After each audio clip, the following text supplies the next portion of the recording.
Long before maps tried to define it, the land existed only in memory and marks. Forests were drawn in stories, rivers etched in songs, and human presence left no scars, only footsteps soon erased by time. Life moved in rhythm, not haste.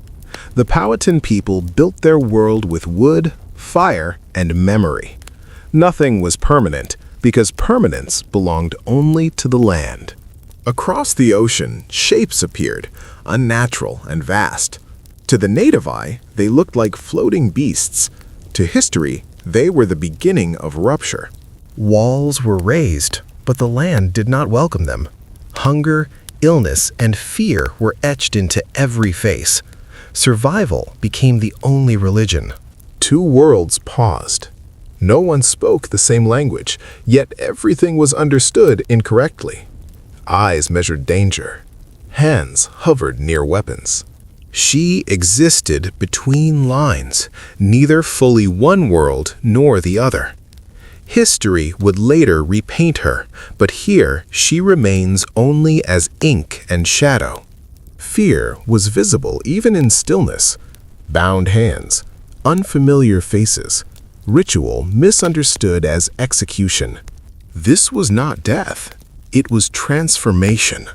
But ink cannot capture meaning when the artist does not understand the ritual. A single gesture changed the course of memory. Later centuries would distort it, but here it remains fragile and unfinished.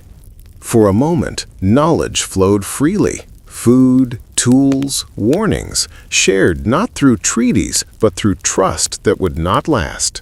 Peace never announces its end. It simply fades. One winter morning, Pocahontas was taken, not with chains, but with lies wrapped in diplomacy. The English called it protection. The Powhatan understood it as leverage.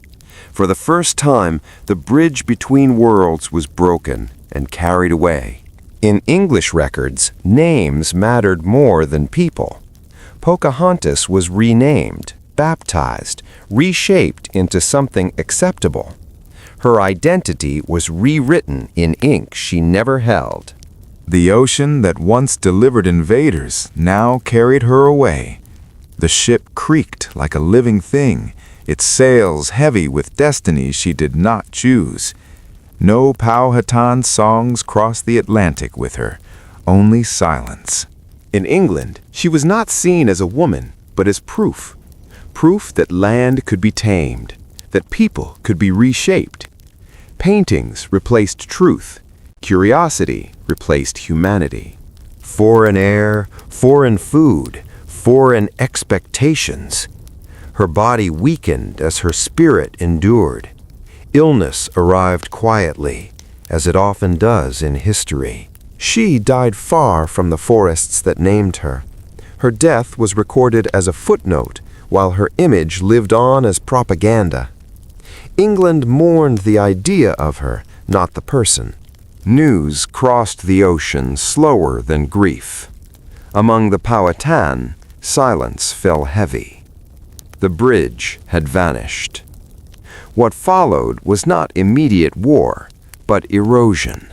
The English multiplied. Fields replaced forests. Lines were drawn where stories once lived. Treaties were signed by men who did not believe memory counted as law. Conflict followed misunderstanding as night follows dusk. What had once been fragile cooperation hardened into violence. Neither side fully understood how history had trapped them. Years later, the story was retold, but simplified. Pocahontas became a romance. Colonization became destiny. The truth was buried beneath ink, paint, and national pride. After Pocahontas, there was no translator of worlds. Words hardened, gestures lost meaning, silence replaced negotiation. What once had been cautious cooperation now felt like betrayal to both sides. Trees fell first, then paths widened, then fences appeared. To the English, this was progress. To the native people, it was disfigurement, like scars carved into a living body. Food, once shared, became controlled. Trade turned conditional. Starvation was no longer accidental. It was strategy. History rarely records hunger as violence, but it kills just the same. The Powhatan fought back, not with declarations, but with memory, movement, and knowledge of the land. They resisted invisibly, in ways that European records would later ignore or label as savagery. The forest was no longer neutral ground. To the English, it became something hostile, alive, watching, refusing to submit. Paper multiplied faster than understanding. Treaties were drafted in languages that dismissed oral truth. What could not be signed was declared non-existent. Children born into the colony knew no balance. They inherited fear instead of curiosity. To them, the native people were no longer neighbors, but obstacles. Stories told around native fires became dangerous. Memory itself was treated as rebellion. To forget was safer than to remember. The English wrote, the Powhatan remembered. And when later generations looked back, they trusted ink more than breath. From these fractures, something new emerged, not pure, not innocent. A nation was forming, carrying unresolved echoes of its first betrayal. As years passed, memory softened. The sharp edges of violence dulled in retelling. What was once loss slowly became legend. History prefers stories that comfort. Pain was replaced with romance. Pocahontas became a love story, not a warning. Colonization became adventure, not invasion. Color was added where truth had been drained.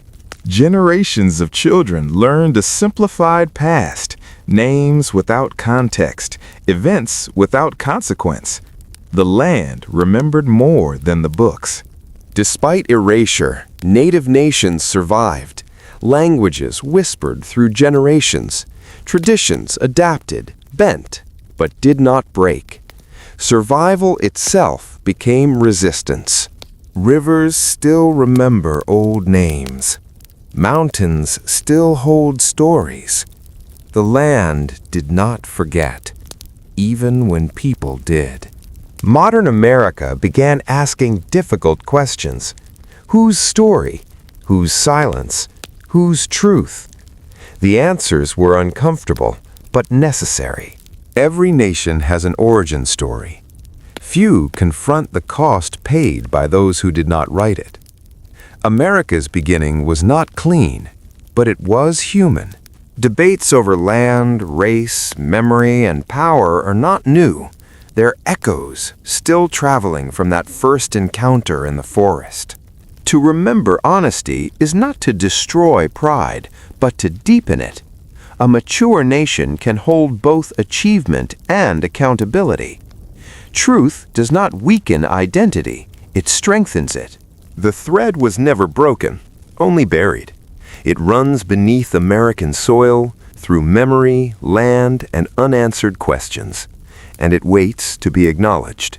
For centuries, native voices were treated as echoes, heard faintly, dismissed easily. But echoes, when ignored long enough, return louder.